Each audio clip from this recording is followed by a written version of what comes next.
I'm Dr. Lai Leong with the Center for Presidential History at SMU. Today is March 31st, 2017. We're on the SMU campus. I'm with Dr. Amy L. Freedman, Professor of Political Science at Long Island University. Professor Freedman, if we could start by you telling me a little bit about your academic career, just in terms of your scholarship on Southeast Asia. Sure, yeah. Well, thank you for inviting me. I'm looking forward to this. I think it's a fantastic project.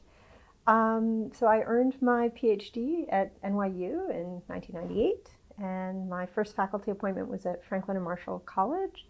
And I was there for 10 years. And for family reasons, I left F&M, and I've been at LIU since 2007. I'm also an associate research scholar at the Weatherhead East Asian Institute at Columbia. Great. Dr. Freedman, what were U.S. foreign policy priorities in Southeast Asia in the late 1990s? So in the late 1990s, the U.S. interests in Asia were predominantly focused on access to markets and economic issues. Longstanding partnerships with Japan and the Philippines had created, from the U.S.'s perspective, a fairly stable environment. By the late 1990s, we saw a greater shift in discussions about democracy and democracy promotion. But those were really the priorities between the U.S. and Southeast Asia. Relations were, I would say, cordial, but not particularly dynamic. Since the end of the Vietnam War, the U.S. had not been particularly engaged in Southeast Asia, and so I think there was not a huge attention or focus on the region. Were there issues of tension? Well, I think there were points of contention over specific issues, over Vietnam's behavior in Cambodia, certainly, in the period prior to that, over, some human rights abuses and flashpoints in Asia. But I think the 90s were marked mostly by stability more than anything else. So when George W. Bush started running his campaign, did he have anything to say about Southeast Asia? Bush had been critical of Clinton's policies of engagement towards China. So to the extent that he talked about the region, it was to take a tougher line in reinvigorating traditional partnerships with Japan, particularly, and with friendly countries in Southeast Asia. The end of the 90s, there was a real shift after the financial crisis. And so, Bush coming into office was really in the wake of that, where the economic relationships had been strained. The U.S.'s interest in democracy had increased and had strained relationships. And Bush, my sense wanted to, move away from a more multilateral approach that Clinton had taken. He talked about, again, reinvigorating the key bilateral relations, not being as accommodating of China. So I think those were the differences that we saw before Bush even came in, and on the campaign trail being critical of the focus on institutions and multilateralism. As far as saying anything specifically about Southeast Asia, my sense is that there was very little discussion of that. I'm not sure talking about Southeast Asia wins you elections in the United States. Were there differences in terms of the bilateral relations with different countries, though? I think it would depend which country and which period. So the financial crisis in 97, 98, countries in Southeast Asia were, I don't know what's the best word, disappointed, hostile in many instances to the United States. Prime Minister Mahathir, of course, is the best example as the crisis is unfolding. He's blaming U.S. bankers, he's blaming Western capitalism. When protests erupt in Malaysia, the Clinton administration, Al Gore, openly sides with opposition forces in Malaysia.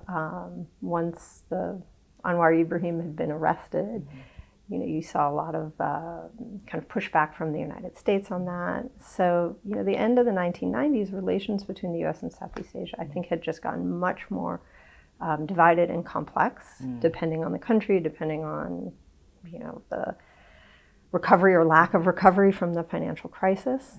So I think the Bush administration had a different region to react to and to make policy with than prior to the financial crisis. Sure. What about Indonesia? Because Indonesia had just undergone a democratic transition, right? Right. So Indonesia in some ways is the most complicated piece of the puzzle. The biggest country in the region, had traditionally been a leader in ASEAN. The wake of the financial crisis saw massive demonstrations and Suharto stepping down in the spring of 98. I think to the US policymakers' surprise, Habibie opened the door, maybe even kind of unknowingly, to really blowing up the entire political system and ushering in a transition to democracy that was both more legitimate and more thorough than I think Indonesia watchers ever would have predicted. My sense is that the U.S. Certainly supported efforts to move towards democracy without a doubt. I don't think the U.S. was a big force in this. The catalyst was that the IMF, in their demands for the bailout in 97, really constrained Suharto. So Suharto found it harder and harder to keep rewarding his cronies, his business partners, the military leaders, and I think the pressure from the protests, the chaos in the streets, the loss of support from his inner circle was what forced him out of power. So it's not so much that I think the U.S. went in with a concerted plan and said, oh, gee, if we ask him to, shut these banks, that will start this series of events that will lead to the collapse of authoritarianism in Indonesia. I can't imagine that the U.S. really thought that sequence was what was going to transpire. And when it did, I think the U.S. was largely on the sidelines to it. It took us a while to really recognize and restore military training partnerships and contacts. I think we were supportive certainly of civil society groups, and there was money for democracy building at that level. But the instability in the late 90s and early aughts, I think made everybody very cautious and worried about what was happening in Indonesia. Even though politically things looked like they were headed in the right direction, there were a lot of troubling signs in the country, sectarian violence, right? Horrible episodes of violence in Poso and elsewhere in the country. Do you have a sense of how involved the U.S. was, like USAID, for instance, in terms of working with or supporting the opposition groups in both Malaysia and Indonesia at that time, in the late 1990s, when the transition was happening? Because, of course, the opposition was characterized, in both countries, characterized by Muslim groups, right? So do we have a sense of how the U.S. viewed these groups and what type of cooperation there might have been? You're thinking specifically of the end of the 1990s, right? 98, 99. My sense is that there was some support, and again, funding more for civil society organizations. I don't have specific information if there was more than that. If there was a particular policy that was driving that, or a blueprint or a plan, not that I'm aware of. So you don't have a sense, perhaps, of whether there was any particular caution about the fact that these opposition groups were Muslim groups? Well, I think this is before 9/11, and I think certainly Indonesia. I'm not sure I can speak so much to Malaysia. You know, the reputation of Indonesia outside of Southeast Asia is that, oh, Indonesia is this moderate Muslim country. I don't get a sense that there was great alarm that Islamic groups might be playing a role. I don't know if there was a lot of understanding about really the dynamics of different groups on the ground. Because of course in Indonesia, it's a pretty complex picture, whether you're talking about Muhammadiyah or NU or, you know, certainly the much more radicalized and militant groups that are active that we became much more knowledgeable about after the late 90s and then certainly after 9/11. Sure. Okay. So once President Bush came into office, do we have a sense of where Southeast Asia fit in terms of his overall policy towards Asia as a whole? Well, you know, in 2000, he was looking at a region where the bases in the Philippines had closed, and so I think there was a process of signing these forward operating agreements with countries in the region. But I don't know if there was really a blueprint, a specific plan for what policy in Southeast Asia was going to look like, you know, from January 2000 onward. So would you agree? I think the term benign neglect has Correct. been used. Yeah. Is that something you would agree with? Yeah, certainly my experience and what I've read is exactly the same, that the focus for the U.S. in the 90s leading up to 2000 was elsewhere, you know, either in Bosnia in the 1990s and the reconfigurations of Europe, the Middle East always. China didn't seem like a big policy conundrum other than managing, you know, trade relations and openness and entry into the WTO. But yes, I think benign neglect does sum up maybe a lack of coherent policy direction towards the region. Flipping the perspective a little bit, at that time, so when Bush first came into office, what about the Southeast Asian governments at that time? What were they hoping to get from George W. Bush? Well, you know, again, I think this period right at 2000, you're really looking at recovery from the financial crisis, and governments in the region, their top priority was economic. Right? How do you get back on your feet? How do you cope with repayments to the IMF in the case of Indonesia particularly? In Malaysia's case, remember, they had implemented capital controls and were shutting themselves off from global markets. How are they going to reintegrate that? And there was anger towards the U.S. that the U.S. hadn't done more during the financial crisis, that the U.S. had actually actively stymied efforts by Japan to do more intra-Asia efforts to cope with the crisis. And there was a sense that Western capitalism, the neoliberal, you know, market-based order,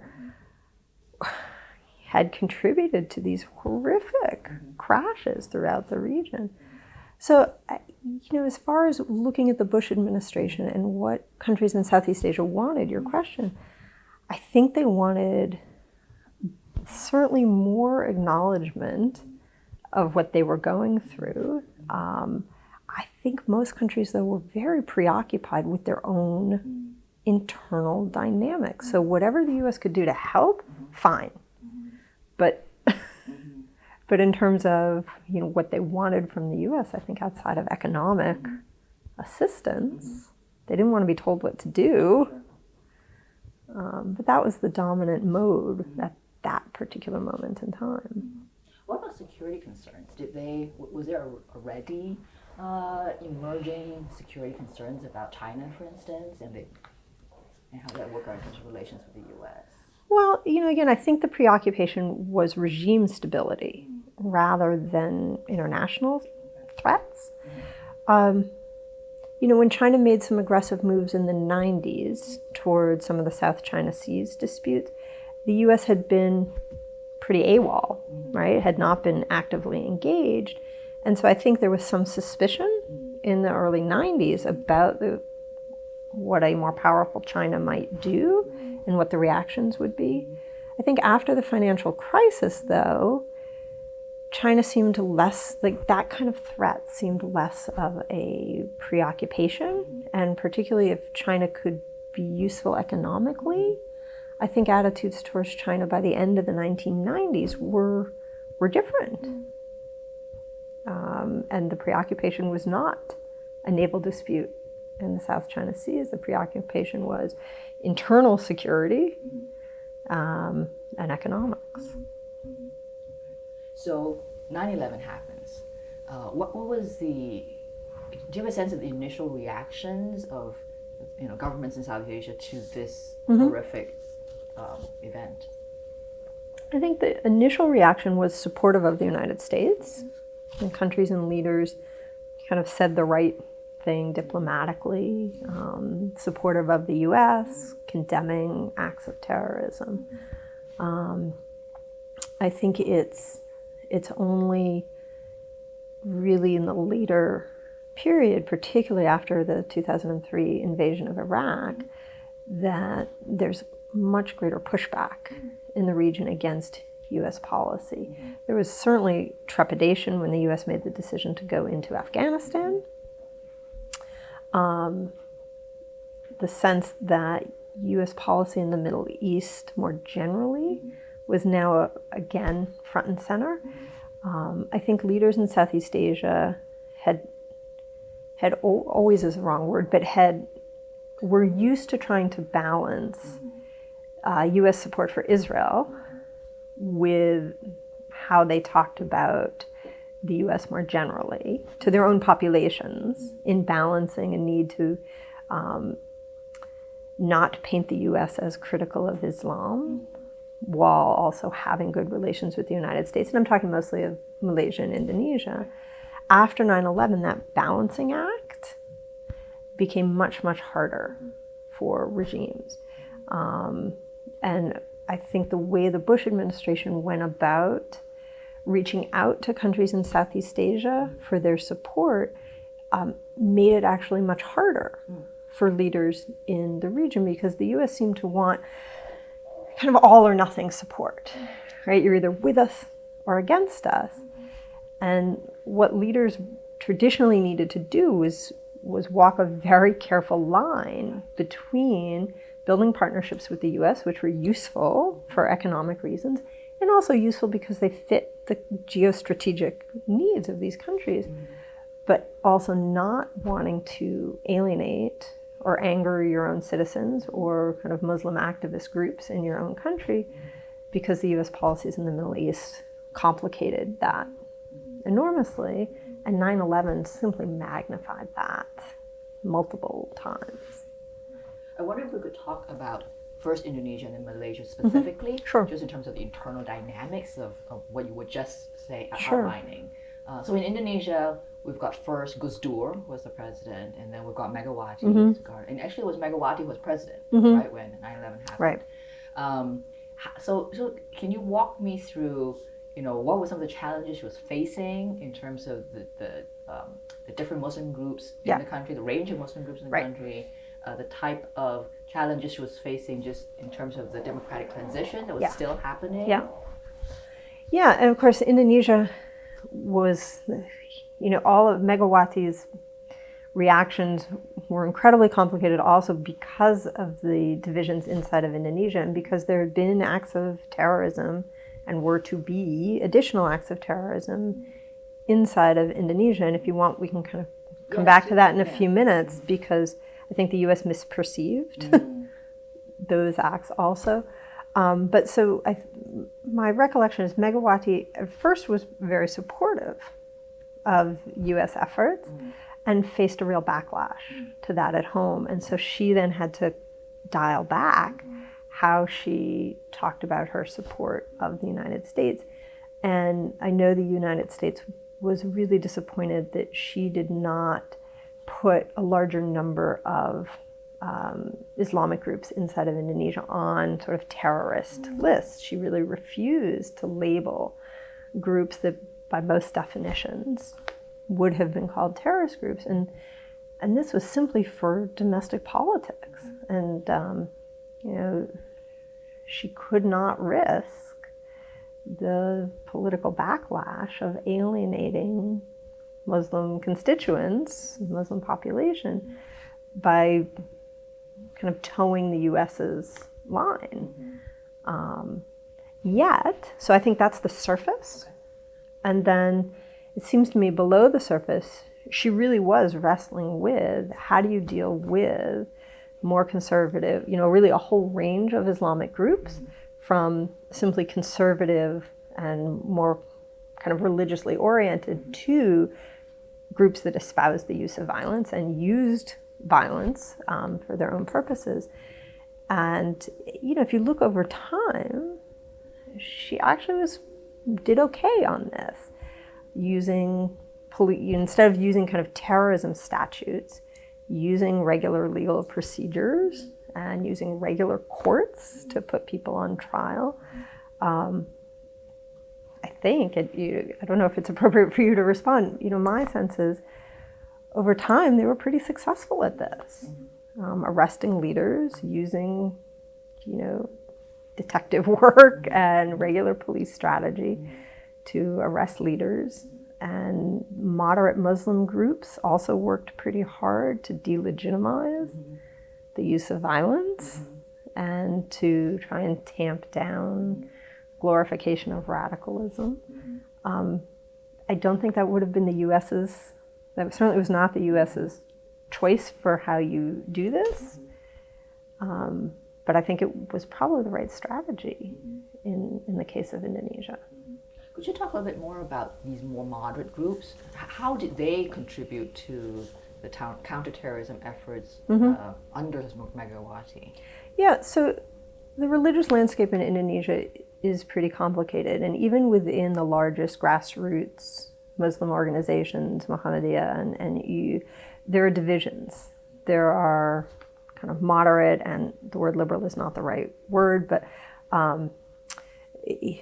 more moderate forces in these organizations and more conservative forces in the organization. So there's not an easy or uniform way to do it, but on the whole, the biggest Muslim organizations are mostly moderate, almost always condemned violence.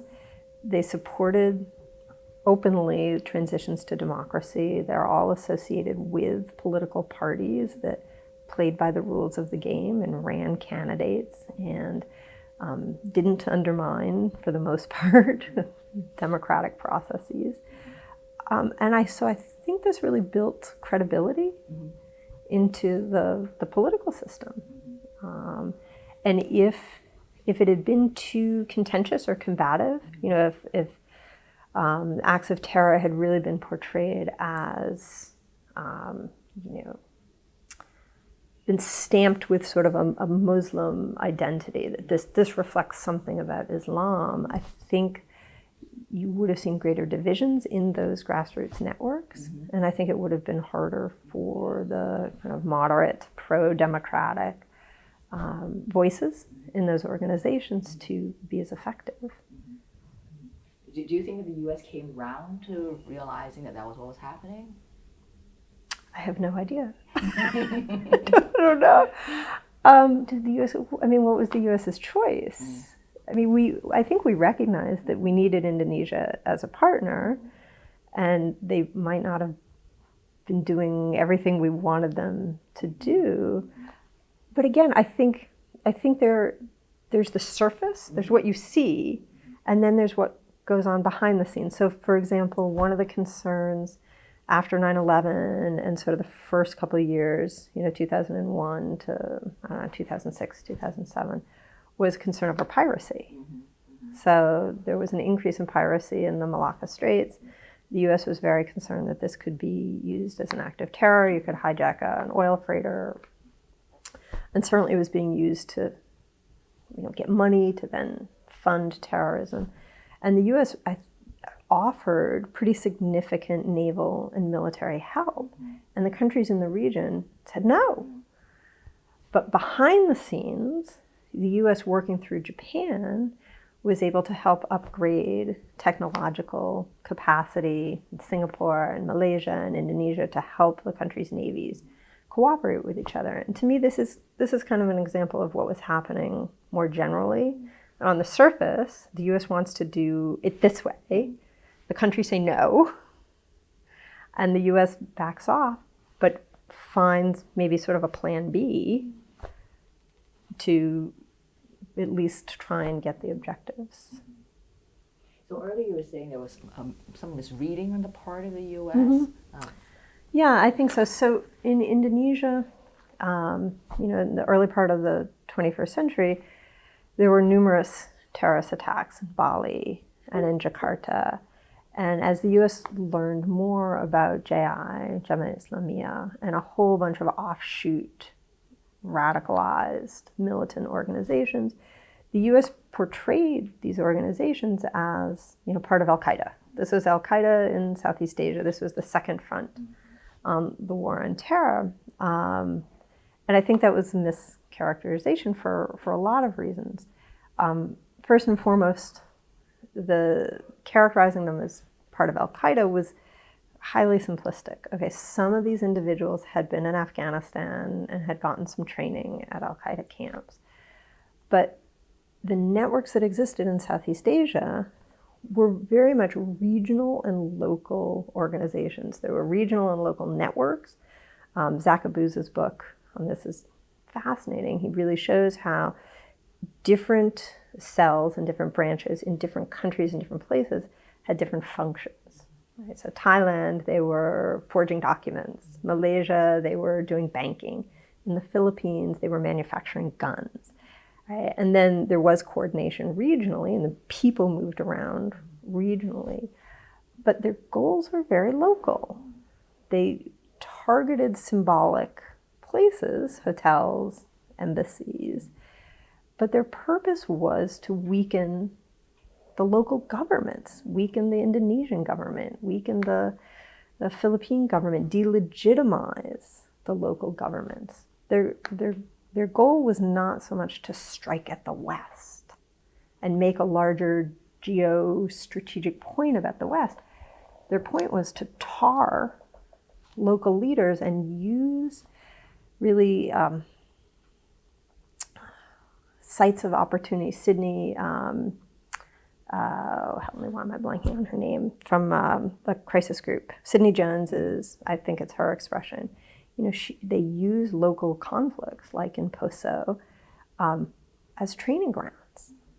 So they stir up local trouble, which was already, a tinderbox. Use that local conflict to give fighters a chance to practice fighting, give weapons, chance to train and use these weapons. But the goal was local. Then how can we take power in Indonesia? Not how do we then attack the United States? And I think the U.S. didn't necessarily understand that dynamic. So how did referring to Southeast Asia as a second front for terror, or in the war on terror, how did that complicate domestic politics? In the region, yeah, I think it complicated domestic politics enormously, because leaders who needed to work with the United States, who wanted good trade relations with the United States, who wanted access to markets, who needed wanted cooperation militarily, were going to face an enormous backlash, because people were, citizens in Malaysia and Indonesia were furious with what they saw as, a pointless invasion of Iraq. And as information came out later about, abuses at Abu Ghraib and at Bagram Air Base,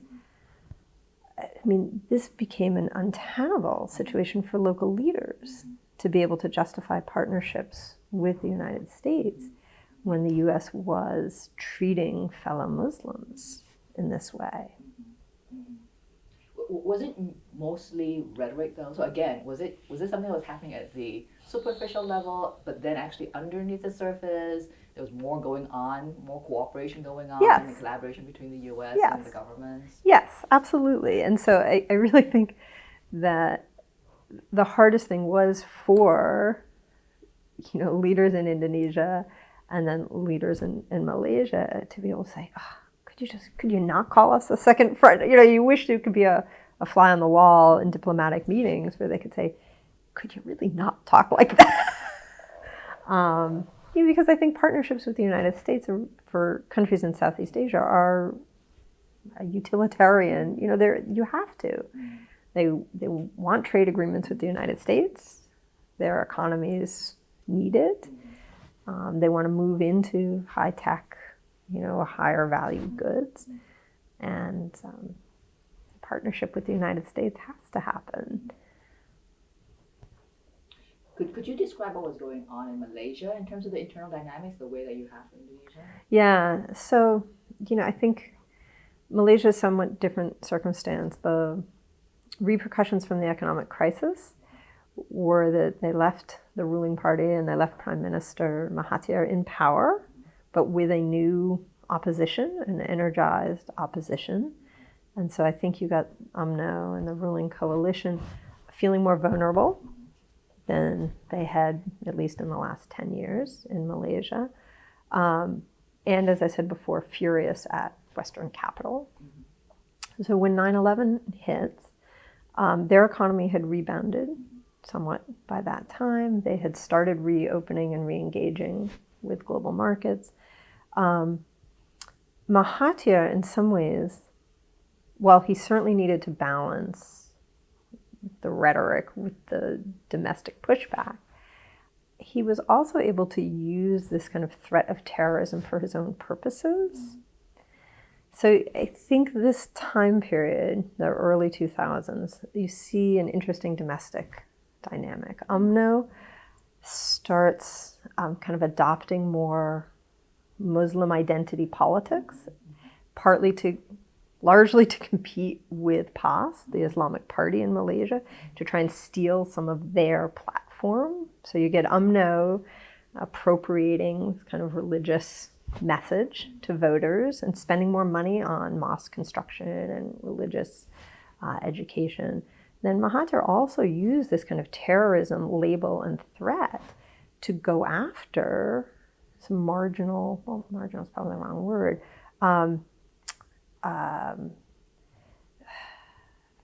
some of the non-dominant Muslim groups inside of Malaysia, labeling them as terrorist groups and going after them. And these are groups that were peaceful as far as I understand. They weren't smuggling weapons or plotting terrorism, but he labeled them as deviant, as cults, and as part of this threat of terrorism. And I think he used that very skillfully to increase the religious kind of voice and the religious power of UMNO.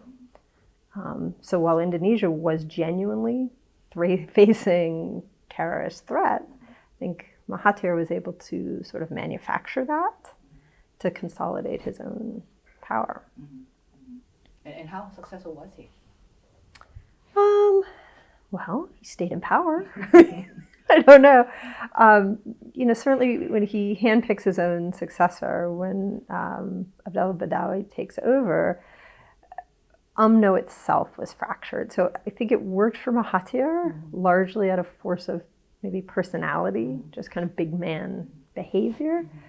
But long term for the party, I don't think it worked, because we even see now, 17 years later, UMNO is pretty divided and pretty factionalized. Badawi didn't last very long. He faced threats from different cliques in the party. So I think it was a temporary lock on power. And if the Malaysian political system wasn't so highly gerrymandered and stacked in UMNO's favor, there's no way they'd still be in power, but of course they are. Did the rhetoric coming out of the U.S. about the second war on terror and so on, second front on terror and so on, did that in any way contribute to maybe radicalization or different type of rhetoric emanating from Muslim groups in Malaysia? Did that affect that part of it? Well, I think like elsewhere, that sort of rhetoric certainly contributed to recruiting. I think you saw more of that in Indonesia because it was simply easier to recruit. State power in Malaysia, it was a little more overbearing. And so there was genuine crackdown on JI cells and radical cells inside of Malaysia. So there was certainly some recruitment, but it was harder to do in Malaysia than in Indonesia. So that kind of using anti-US sentiment for recruitment, I think played a bigger role in Indonesia. What about in terms of the more mainstream Muslim groups, so like PAS, for instance? So did what the U.S. was doing in terms of its foreign policy in any way maybe push PAS towards a more Islamic? Yeah, sure. And I think PAS has had to react both to what the U.S. was doing, but also what UMNO was doing, which put PAS in a really difficult position. And you've seen they've kind of tried both strategy, been very anti-U.S. and kind of moved even further towards more fundamentalist conceptions of Islam and implementing Sharia statutes in states that they controlled. But they also need to win elections. So they've also backed off. In some ways, I think PAS is a really interesting case to look at because you're exactly right. They certainly their gut is to play up anti-U.S. sentiment. Say, oh, the U.S. is being anti-Muslim. We have to stand up to that. But at the same time, some of their thunder has been stolen by UMNO, and UMNO's efforts at the grassroots to play up religious credentials makes it harder for PAS. And if they move too far, kind of towards this Islamist model, they risk voters saying, "Oh, that's not quite what we wanted." And I agree that's been the challenge. PAS. What about political parties in Indonesia? Did U.S. rhetoric in any way affect maybe the trend towards Islamization? Or at least a greater tendency to embrace, Islam as part of the party label, as part of a way to reach out to voters? Islamic parties in Indonesia have not done terrifically well in national elections, but they have been more successful in cooperation with secular parties in pushing more kind of pro-Islamic policies, anti-pornography bills, at the local level, Sharia statutes. So in some ways, I think it's not directly attributed to the power of Islamic parties, but it's indirectly attributed to them, as those parties have in some ways contributed to secular parties being supportive of some of those measures. So it sounds like it's more domestic dynamics going on there. I think so. Okay. So I think less so, an effect of the war on terror. I think the war on terror is a background because it gives Islamic parties, in some ways, a justification for saying what they say. Right? Here's why it's important for us to stand up for these particular values because they're under assault elsewhere. That leads me to my question about the whole clash of civilizations idea. So there was a sense, especially when President Bush perhaps misspoke and talked about crusades, that maybe this was a clash of civilizations, or at least that U.S. was engaging in a war, in a clash of civilizations. Do you have a sense of how that was looked at, the notion of clash of civilizations? How was that looked at from the point of view of the Indonesians and the Malaysians? I think in Indonesia, there was a sense that wasn't true at all, that here's Indonesia, which is a very diverse country religiously. And the conflicts in Indonesia, yeah, there were small episodes of sectarian violence, but I think Indonesia's a big, diverse place, and to simply say, well, this little conflict, in the Dayaks, and this little conflict in Poso, I think for a lot of Indonesians, they felt that did not represent Indonesia. So my sense in answer to your question is that Indonesia would have rejected that, even though they might have felt that the U.S. was triggering a clash of civilizations. I think the Indonesians would have said the U.S. is to blame for that. I think Malaysia certainly saw the world more in those terms, that the U.S. was attacking Islam. I think it was a more highly charged debate in Malaysia. I don't think that existed. One of the questions that you asked in preparation was whether there was a perception of a class of civilizations before 9/11. And I would have said no. I would have said that was not at all the way they saw the world. And really, before 9/11, countries were really concerned with economics. And even after 9/11, even though the countries in the region reacted to U.S. policy on terrorism and had to contend with this, countries in the region in some ways wish the U.S. would just stop spending so much time and energy on terrorism altogether. Not because of the polarization, but because for most of the countries, they were concerned about economics, right?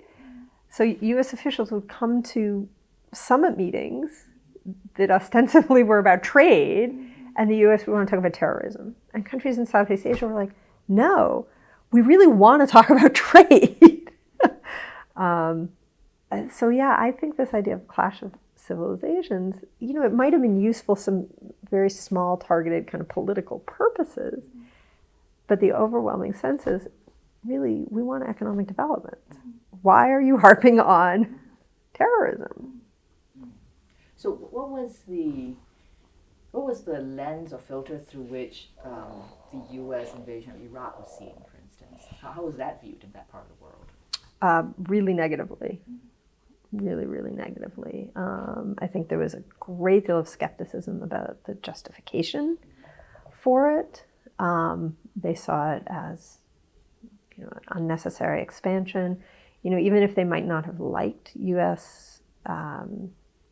Going into Afghanistan, I think there was a sense that people understood that. Even if they didn't like it, sort of begrudgingly understood the justification. Iraq was really not comprehensible at all. They saw this as gratuitous, as evidence that the neocons making policy were anti-Muslim, that this was the U.S. against Islam. Iraq, I think, really was the most difficult pill to swallow in Southeast Asia, in the Muslim countries of Southeast Asia. Right. Would you say that, did it in any way affect perceptions of, say, U.S. prestige, or just the U.S., U.S., the role of America in the world? I think when evidence came out about atrocities, like the detention of prisoners and the treatment of prisoners, I would say absolutely. Yeah, the idea that the U.S. really had been seen by a lot of people as an example of a country that upheld human rights, that mostly practiced what we preached, and both the seemingly unprovoked invasion in 2003 and then the horrific accounts that came out afterwards, I think were tremendously damaging, particularly in the eyes of ordinary citizens. And it certainly confirmed what more hardline anti-U.S. voices had been saying. So it lent credibility to those voices in society to a much larger number of citizens. Do you have a sense of how the U.S. or U.S. diplomats in the area at the time, how did they try to counter that type of perception, if they did at all? I have no idea. Yeah. I mean, it clearly made their jobs a whole lot harder. My sense from the diplomatic community is that there's really a split, like most things, between kind of elite attitudes and mass perception. And again, elite attitudes towards the United States may not have changed very much, but it made political leaders' jobs that much more complicated. How can you justify a partnership with the United States when this is how the United States behaves? So I'm sure that the diplomatic corps kind of ran into exactly that problem, where the people they were meeting with, groups that they work with on the ground, are saying, we're really glad you support civil society organizations and that you're trying to promote, clean governance and economic development projects and access to, civil society rights. But, we now fear that U.S. money going to these kinds of organizations is going to actually make their job harder. But did it really make their job harder, though?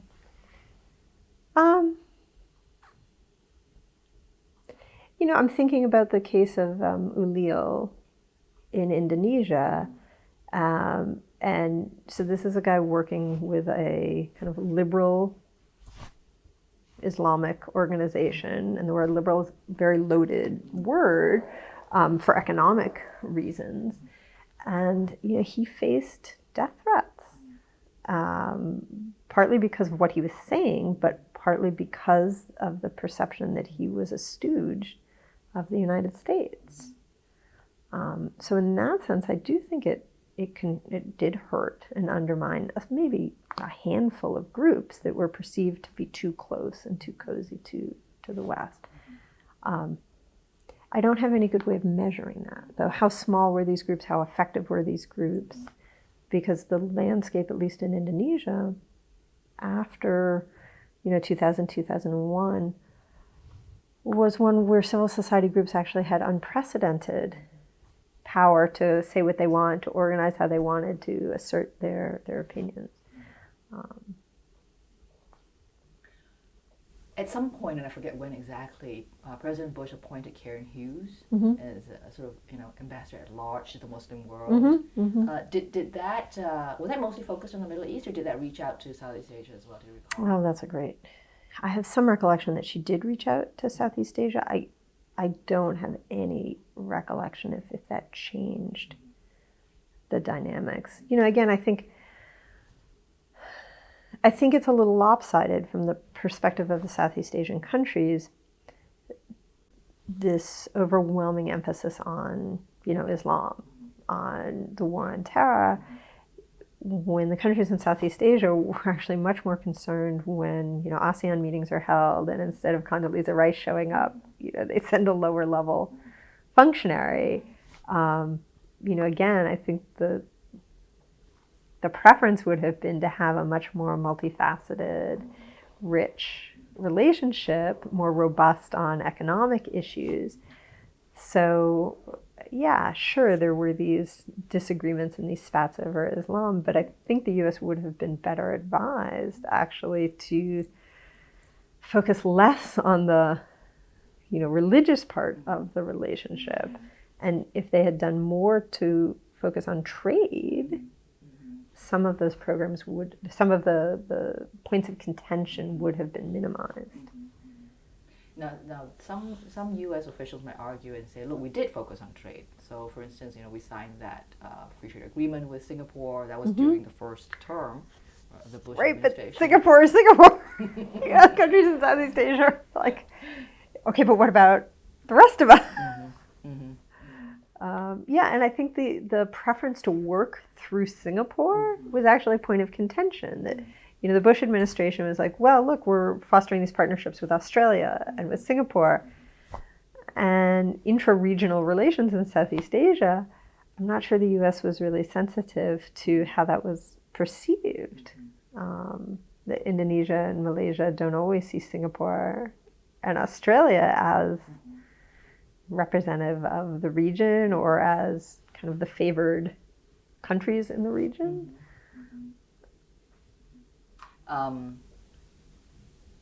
What about ASEAN? Did ASEAN take a collective stand in terms of counterterrorism or in terms of how the region as a whole related to the United States at this time? Not that I'm aware of. I don't know enough about how ASEAN took this up. Certainly ASEAN has been okay at certain kind of functional things. So again, coordinating communications and sharing information. Some of the technical capacity building things have gone through ASEAN, but I don't know enough to give you an answer about whether that was a successful platform. And of course, you mentioned that later on when Dr. Rice became Secretary of State, she didn't show up for a couple of those meetings, and even the ARF meetings. Right, and again, because even when the U.S. did show up, the sense was, okay, what the U.S. wants to steer as the discussion is not what the countries in the region wanted to discuss. Do you have a sense at all if there was any internal debate within the U.S.? Was there a difference, say, between the diplomats who were out there saying, look, you guys have to stop, engaging in this rhetoric versus, officials back home, or maybe, I don't know, a difference between the State Department officials and the Defense Department officials? Do you have any sense of that internal debate? I mean, I don't. I can only speculate that I would guess that the State Department often has a better sense, more of an ear to the ground, but that they were overshadowed. But I don't have enough specific information to be useful. Can you speak at all to the criticism that's out there that said that, part of this focus on counterterrorism led to an increased militarization in Southeast Asia? By Southeast Asian governments themselves, a militarization of their domestic responses to it? No, that there was an increased focus on use of military resources on the part of the U.S., and that they were therefore reaching out to Southeast Asia. They were supporting, they were focusing on militarization in the U.S. as a response to terrorism rather than... Yes, and I think you're absolutely right that was part of the criticism in the region of the United States, that if, state building can actually do a lot more to sometimes achieve what you want than simply a militarized response. And I think you saw this as U.S. And NATO occupation of Afghanistan dragged on. Right? How do you confront and how do you kind of consolidate, well, maybe not even consolidate, how can you build support in the country simply by using military means? I think there was an acknowledgement of that in the region and a criticism of how the U.S. was going about it. Now, you mentioned state building. Mm-hmm. Do you have a sense that because of the emphasis on counterterrorism or militarization, that in some ways the United States lost an opportunity to encourage state building in terms of strengthening democratic institutions, in terms of strengthening civil liberties, and so on? Well, I mean, I think the U.S.'s position was complicated by our behavior in Afghanistan and in Iraq. Prior to 9/11, when we talked about democracy and we talked about human rights, I think we had a lot of credibility, and it made it harder for leaders to kind of critique those policies.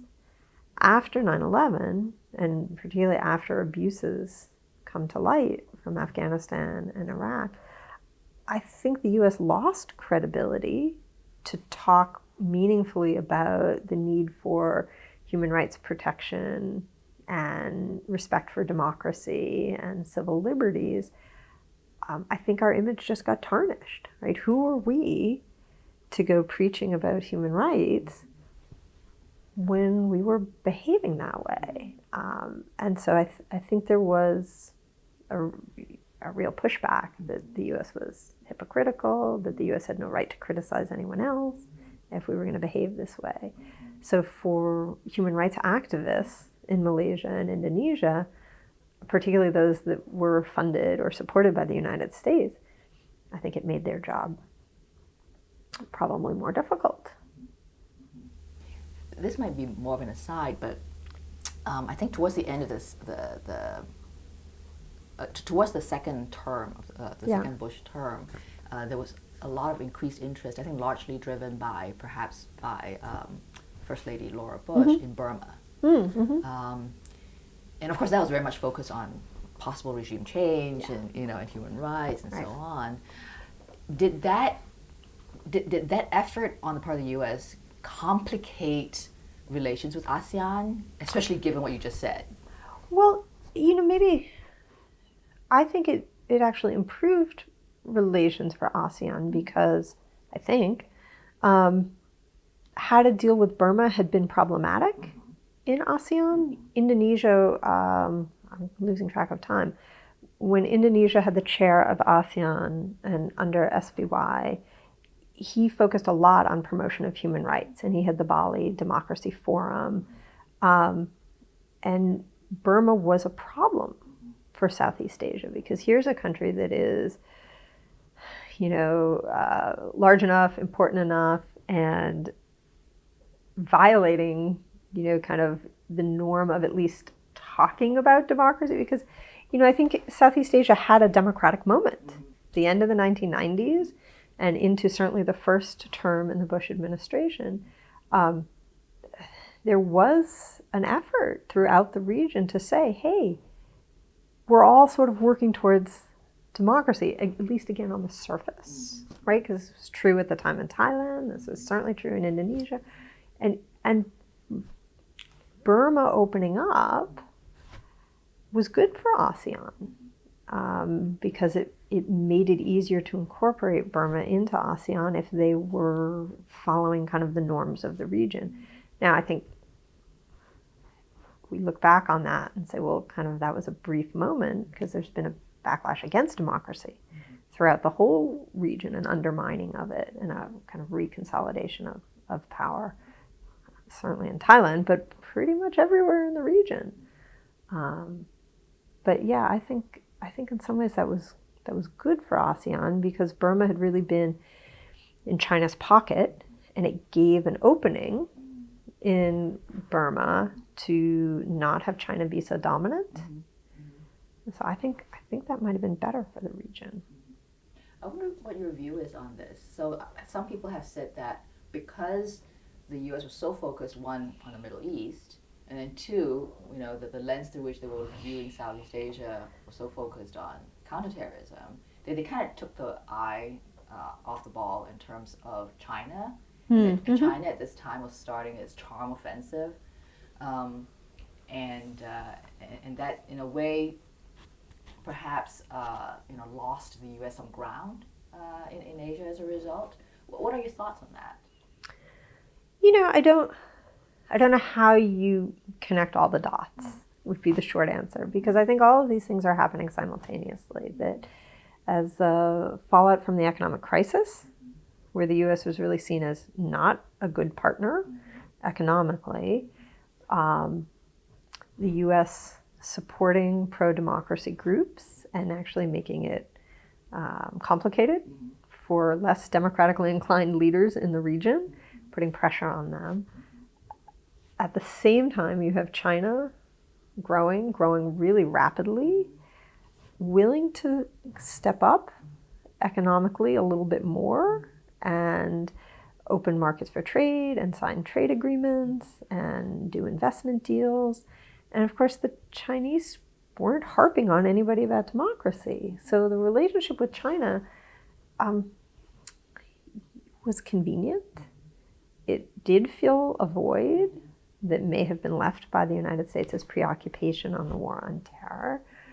But countries in the region, I think, are very ambivalent. They're ambivalent about the United States for the reasons we've talked about. They're ambivalent about relations with China because China's big, and the risk, of course, is you don't want China completely dominating the whole region. Countries don't want to really lose their sovereignty and be locked into a Chinese orbit. But the Chinese make it very easy. In this period, their so-called charm offensive was very effective. Very effective. They were gobbling up natural resources as fast as they could be produced and exported. And they didn't give anybody a hard time about human rights abuses. They didn't try and support pesky civil society groups. But I'm not sure that if U.S. policy had been dramatically different in the region, that would have changed. If that's the kind of counterfactual, that if the U.S. had been less focused on the Middle East and had done more in Southeast Asia, then China wouldn't have had the same opening. Maybe, but China still would have been growing. They still would have had this big demand for resources. So I'm not entirely convinced that the U.S. could have done something significantly different that would have changed that. So many of the Bush officials I've spoken to have said that, look, whatever happened in the first term, right, especially with the war in Iraq and so on, yes, there were some hiccups in Southeast Asia, but certainly by the second term we had reset our direction, and things were much more, things were going the way that they were supposed to go. Okay. Do you agree with that? Well, I'm not sure I have a great answer, but I can tell you, I was asked to be involved in a DoD, Department of Defense funded project called Academic Global Watch, that from a selfish perspective seemed like a phenomenal program. So here, my understanding of how it was run is about a dozen, maybe 15 or so academics were asked to file monthly reports and then twice a year kind of longer reports. I covered Indonesia, and I had to do 2 reports monthly. One was on the status of democracy or the process of democratization, and there were about 30 benchmarks or indicators that we were asked to report on. And then one was on political Islam, and not just radical Islam or militant Islam, but to understand the nature of different Islamic groups, kind of what role they played, either in politics or in civil society or in a more militant fashion. And this was done for, I think I have the list here, but this was done for about 25 countries worldwide. So not just Southeast Asia, but Central Asia, Africa, Middle East as well. This was an open source project, and my understanding was the goal was to provide another source of information to the intelligence community, the defense intelligence community, to develop kind of more robust understanding and presumably policies. I think this was funded for about 3 years, like part of 2004, 2005, 2006, and then it lost funding. It was a fantastic experience to do. It forced me to be much more knowledgeable on a consistent basis. And it seemed to mark a broadening of, or an attempt to broaden U.S. understanding away from simply military concerns. Instead of saying, well, is Islam, the source of terrorism? It was like, oh, maybe we need a vaster understanding of what the relationship is among these organizations and what role they play in society. And, so I saw that in the second term as a positive indication. So who was your target audience? Was it the State Department or DoD? Oh, it was DoD. Yeah. So it was, and what I was told, and I'm not entirely sure I understand how it worked, is that the reports we wrote were put onto an open source platform that I think anybody in the Defense Department could access. And we were told that we might get questions or responses to the monthly reports, and never got any. Oh, okay. So to be quite honest, I was like, is anybody reading these? We met twice a year to kind of go over larger trends, and that's when we would compile a longer report saying, okay, what direction are things going in? And then a larger kind of global report was done and handed over. I'm happy. The person who coordinated it was Shumit Ganguly, if you know him. He's in Indiana, University of Indiana in Bloomington. And I have no idea if those were ever read or if they went anywhere. The first year I did it, I was convinced I was going to get, a barrage of emails from defense to people saying, no, no, no. I got nothing. I don't know what that means. Huh. Were there questions? So before the project started, or at least at the start of the project, were you given questions? Yes, I was given a whole outline of what they wanted. I grabbed one of them. I couldn't believe I still had them and could find them. User guide on knowledge content, and it really gave an overview of what they wanted. And I can tell you there were these categories. So in the political Islam report, they had headings: societal conditions, attitudes, responses to terrorism, state of political Islam, political active Islamic sects or groups, jihad operational factors. And then under each of those, there were 4 or 5 subheadings. So it was incredibly comprehensive, and it was supposed to be short and pithy. It was not academic writing. It was to the point. What's going on the ground. And it was meant to be strategic rather than tactical. Sure. Do you have a sense when you were briefed before the start of the project as to what might have motivated it? What I was told was simply that they thought academics might have a different perspective and different sources of information than government analysts might have. Sure.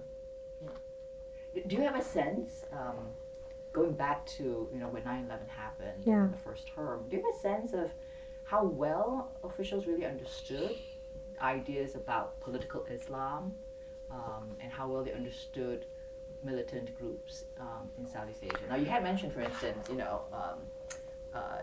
the misreading of certain groups or terror groups as being part of Al-Qaeda rather than localized groups. Do you have a more general sense of how the administration understood what was going on in Southeast Asia? Well, I think back to the bombing of the USS Cole and the bombing of the embassies in Africa. So this is before 9/11, and I remember teaching an international relations class and talking about these episodes and talking about Al-Qaeda. And I think the perception of Al-Qaeda before 9/11 was, all right, here are these cells. They want to strike against the West. They are not super powerful, but we know they exist, and we know they have the potential to strike. We saw it. And each attack is a little bigger and a little more sophisticated. I think after 9/11, that basic understanding, Al-Qaeda exists everywhere, it just permeated how we saw these other activities. I'm not sure. Certainly the U.S. understood, I have to believe, like what was happening in the Philippines, Abu Sayyaf, and the groups in Mindanao. After 9/11, though, we saw all these groups through our own prism. These groups existed long before 9/11 and had goals, discrete goals before 9/11. And I just think that everything got lumped together afterwards as part of this, attack on the West. When instead, these were regional organizations that had local goals, or regional goals, had their own political aims. Certainly governments in the region had a reason to want the United States' help with these groups. But 9/11 distorted how that would be useful. Right? Certainly Megawati needed help tamping down sectarian violence and militarized groups in Indonesia. Certainly the Philippine government needed to come to an agreement in Mindanao and find a way to deal with terrorist attacks in the Philippines. The U.S. had an opportunity to be a really good partner. Certainly the invasion of Iraq by itself, even without any rhetoric from the United States, made that really hard. Certainly talking about Southeast Asia as the second front on terror, certainly talking about, the Crusades, made that enormously difficult. So do you perceive, despite the fact that you didn't get any responses to this report or series of reports, do you perceive a shift in the second term? Well, I think maybe there was some learning that took place. Sure, fewer rhetorical problems, maybe, but I think there also kind of became a more, I don't know what the right way to say this, a more institutionalized or regularized or sort of normalized set of relationships in Southeast Asia. Because it was no longer just a news flash. The longer it dragged on, I think just maybe the more it was in the background, if that's a reasonable way of thinking about it. It was in the second term that the peace settlement with Aceh took place. Did the U.S. play any role in helping to create conditions that might have been conducive to that? Because that was a long-running conflict. Yeah, the peace settlement in Aceh, of course, had lots of variables to it, lots of pieces to it. The tsunami in 2004 gave the United States an opportunity to demonstrate that it was not all just about military behavior. And, if you look at perceptions of the U.S. in Indonesia and in the region more generally, you actually see some pretty big shifts, right? Positive and negative over time in response to very specific events.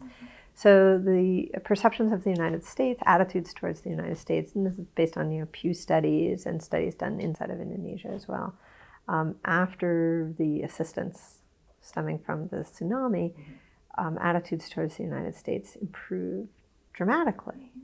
Oh, okay, yeah, this is the U.S. that we thought we had known before, but had kind of strayed. But providing the assistance, I think, improved things. The peace settlement with Aceh, my understanding of that settlement is that the U.S. was not a big driver. The Europeans, the Finns, were ones that really brokered it. I don't know how much behind the scenes the U.S. was offering assistance, but you had independence movement that lost a lot of steam after the tsunami, and because of martial law. The Indonesian government and the Indonesian military had been brutal, so they weakened the independence movement.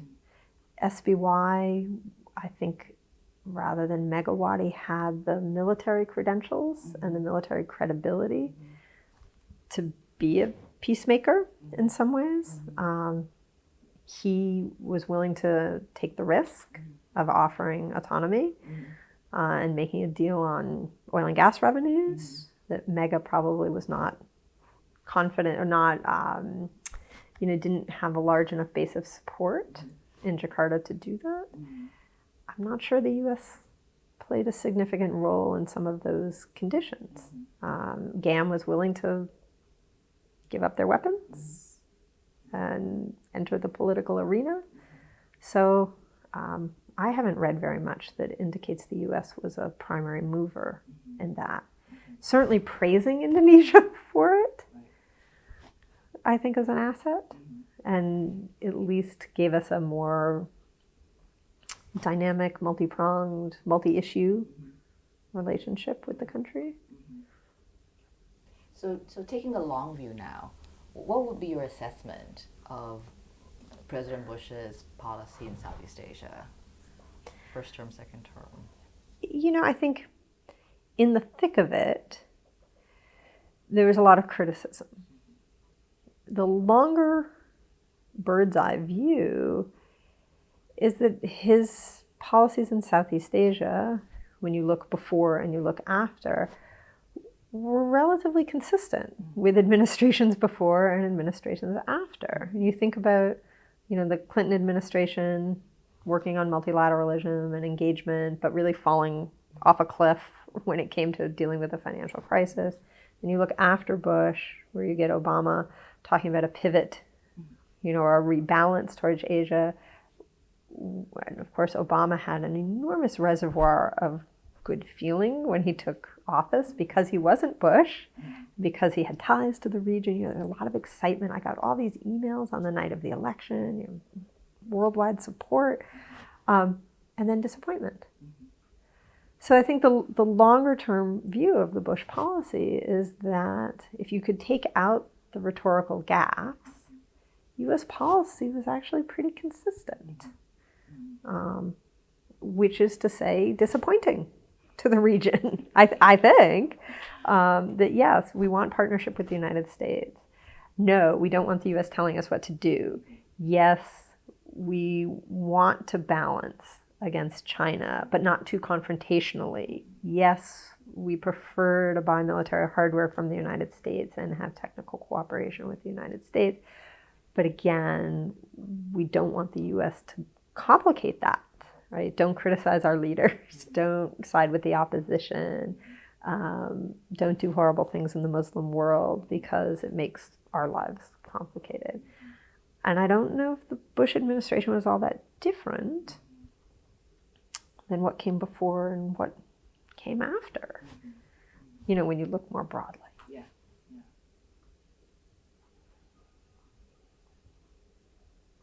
Trying to think if there were other things. Yeah. So given the history of U.S. relations with Southeast Asia, and given the type of rhetoric that's now coming out of the White House again with regards to Islam,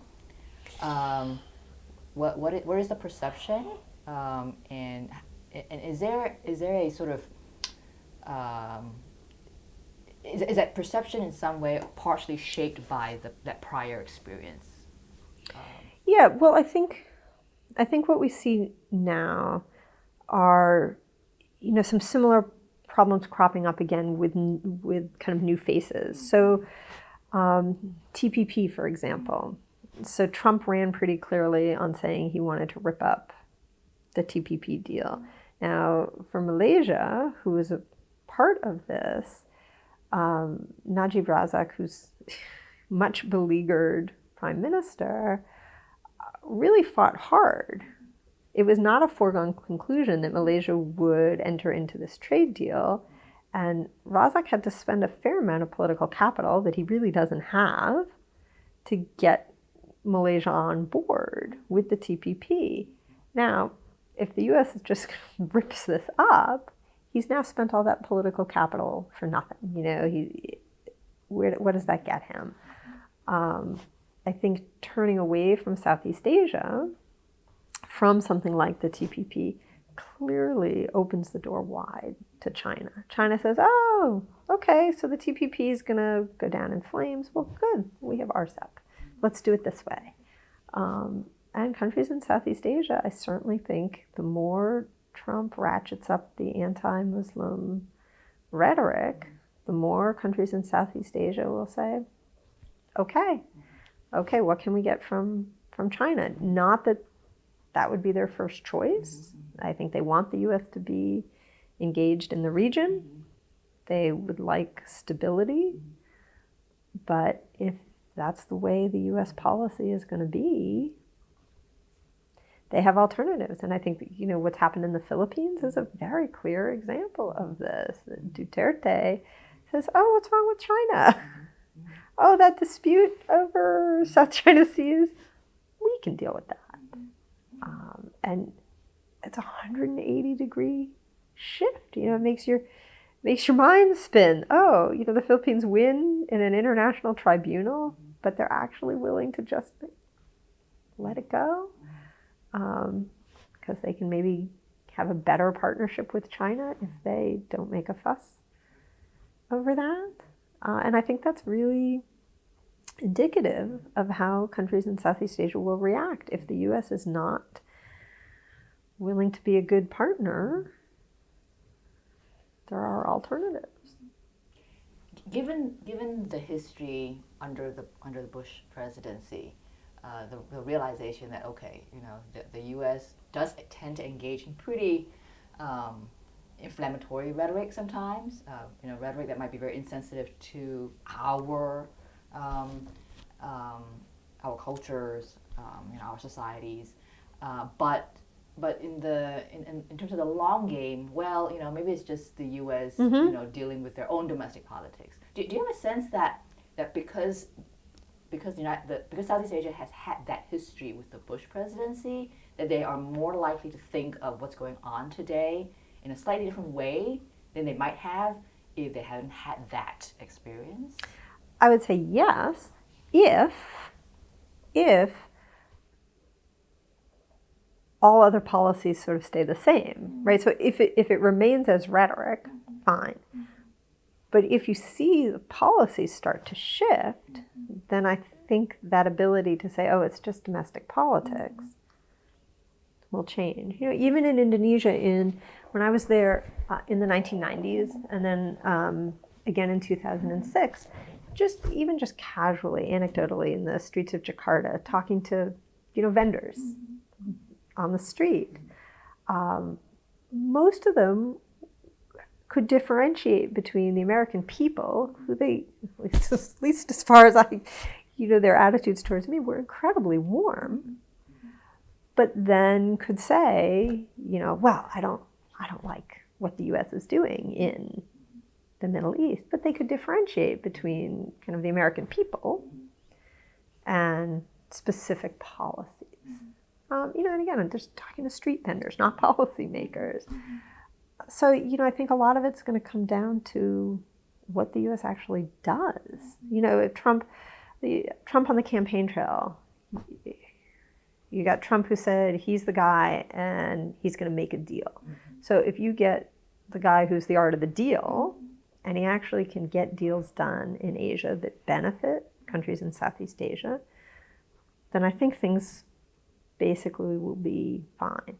If he's Trump, I have to win, whatever that may end up meaning, then I think there are going to be more sources of conflict.